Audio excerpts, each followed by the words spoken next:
মির্জা আব্বাস সংবাদ সম্মেলন করলো ইউটিউবারদের বিরুদ্ধে, স্পেশালি পিনাকি ভট্টাচার্য, ইলিয়াস হোসেন, তাদেরকে নিয়ে। ওই সংবাদ সম্মেলনের একটা ভিডিও ক্লিপ ব্যাপকভাবে ভাইরাল করা হয়েছে এবং ওখানে দেখানো হয়েছে, তোমাদের যদি টাকাই লাগে তাহলে আমি চাঁদা তুলে দিতাম।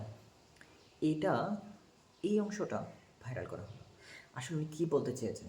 চাঁদা বলতে কি দোকানপাট থেকে চাঁদা, নাকি কোনো শুভাকাঙ্ক্ষীদের থেকে টাকা নিয়ে কোনো একটা কিছু কেনা?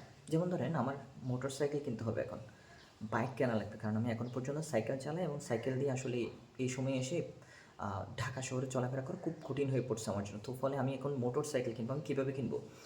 আমি কিন্তু আমার যারা শুভাকাঙ্ক্ষী আছে, আমার যারা এলুমনাই আছে, ছাত্র ফেডারেশনের টিচার আছে আমাকে যারা পছন্দ করে, তাদের থেকে আমি টাকা নিয়ে অর্থাৎ চাঁদা তুলে আমি জিনিসটা কিনবো। এটাই পলিটিক্যালরা এভাবেই বুঝে, কিন্তু খারাপভাবে নেওয়া হচ্ছে।